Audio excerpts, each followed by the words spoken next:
Assalamualaikum warahmatullahi wabarakatuh. Bertemu lagi bersama saya Yongki Putra. Kali ini kita akan membahas tentang ketidakamanan sistem informasi, teknologi informasi di dunia dan di Indonesia, baik itu aplikasi, website ataupun teknologi. Tujuan dari pembuatan ini adalah yang pertama meningkatkan kesadaran keamanan. Selanjutnya mengidentifikasi tren dan ancaman baru.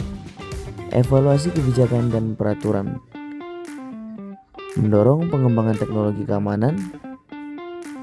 Meningkatkan kepercayaan publik dan pemangku kebijakan. Pembelajaran dari kesalahan. Dan membantu pengembangan kebijakan keamanan internal. Jebol, jebol, jebol. Selalu aja begitu ketika pemilu terjadi. Pencoblosan pemilu 2024 belum dilakukan, data pemilih tetap atau DPT yang baru sudah bobol aja sama peretas. Ratusan juta identitas pribadi pemilih Indonesia diobral murah, cuma 1,2 miliar rupiah. Penelusuran kami menemukan data bocor KPU ini diduga kuat valid dan terbaru. Bahkan data para calon presiden pun nongol di situ. Aduh, KPU.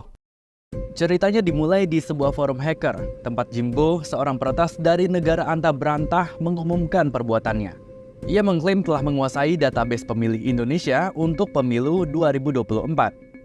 Ini bukanlah data kecil, sebab dataset yang dikumpulkan mencapai ratusan juta orang.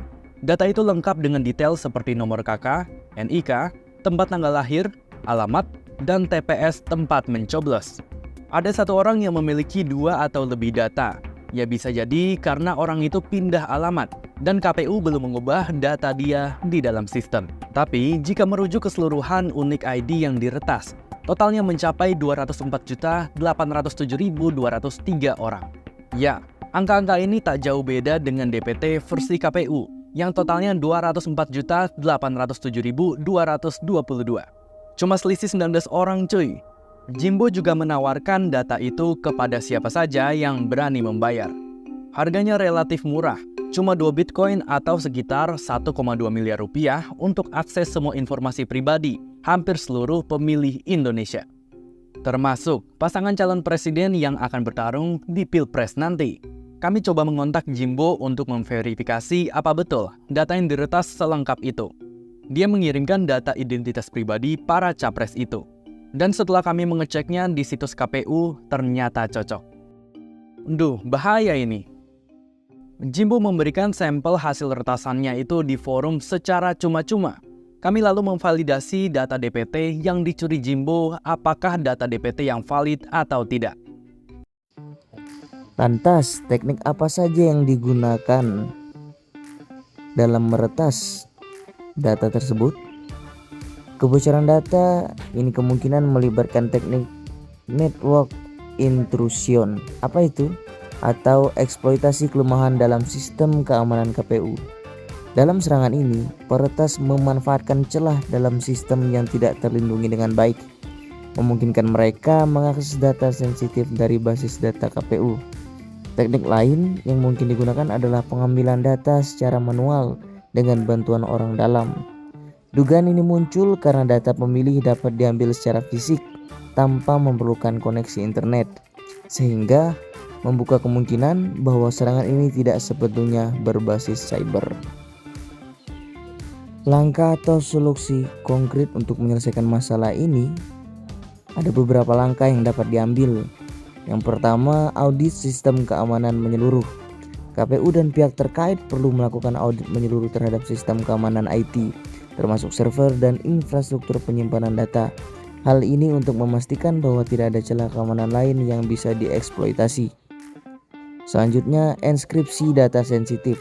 Data seperti NIK, nomor KK, dan informasi pribadi lainnya harus dienkripsi agar meskipun data dicuri, informasi tersebut tidak dapat dibaca atau digunakan oleh pihak yang tidak berwenang. Dengan enskripsi, data yang dicuri menjadi tidak berguna tanpa kunci deskripsi. Selanjutnya, penguatan prosedur akses data.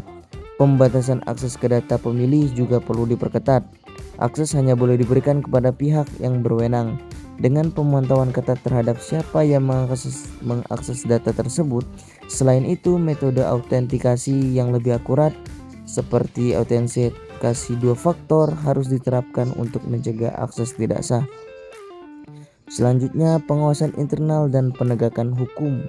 Jika ada dugaan keterlibatan orang dalam, penting untuk memperketat pengawasan internal. Ini bisa dilakukan dengan menerapkan regulasi yang ketat untuk pengelolaan data serta menghukum keras pelanggaran yang terjadi di bawah Undang-Undang Perlindungan Data Pribadi.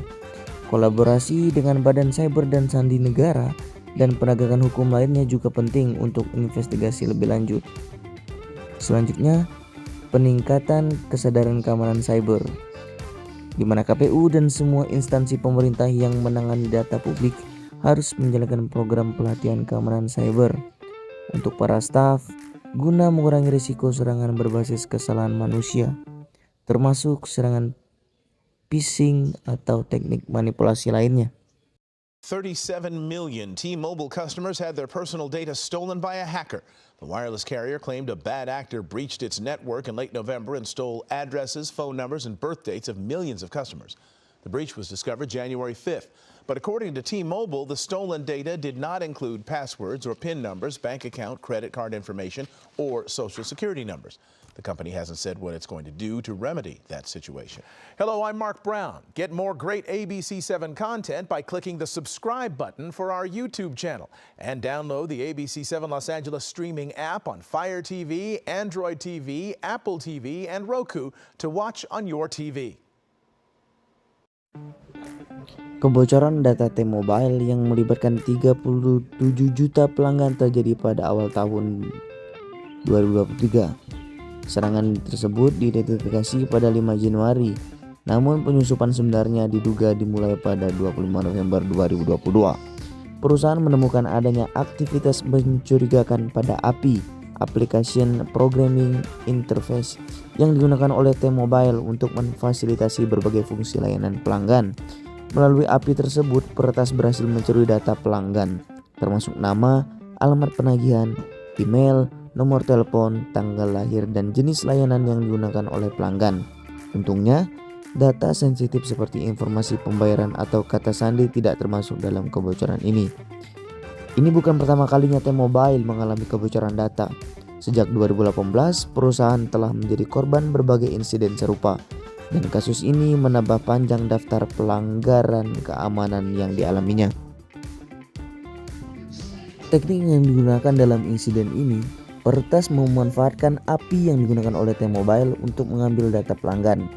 API adalah antarmuka yang memungkinkan berbagai aplikasi berkomunikasi satu sama lain. Namun jika tidak diamankan dengan baik, dapat menjadi titik masuk bagi peretas. Pada kasus ini, peretas memanfaatkan kelemahan di API untuk mengakses data pelanggan tanpa izin. Teknik ini dikenal sebagai API abuse, di mana peretas menemukan cara untuk mengakses data melalui celah atau kerentanan dalam desain API yang kurang terlindungi. Kesalahan konfigurasi atau tidak adanya pembatasan akses yang ketat seringkali menjadi penyebab utama terjadinya penyalahgunaan API. Dan solusi konkret untuk menangani kasus T-Mobile haruslah mengambil beberapa langkah-langkah dalam mendeteksi kebocoran ini, seperti pemutusan akses API. Setelah insiden terdeteksi, T-Mobile langsung menonaktifkan akses ke API yang digunakan oleh peretas untuk menghentikan pencurian data lebih lanjut. Selanjutnya, investigasi dan pemberitahuan. T-Mobile bekerja sama dengan pihak berwenang federal di Amerika Serikat untuk melakukan penyelidikan lebih lanjut, sekaligus memberitahu pelanggan yang terdampak tentang kebocoran data ini. Pelanggan juga diberikan langkah-langkah perlindungan, termasuk saran untuk memantau akun mereka terkait adanya aktivitas yang mencurigakan. Selanjutnya, peningkatan keamanan API.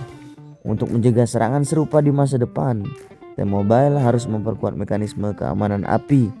Langkah ini dapat mencakup penambahan autentikasi yang lebih kuat, pembatasan akses yang lebih ketat, serta menerapkan rate limiting untuk membatasi jumlah permintaan yang dapat dilakukan ke API dalam waktu singkat.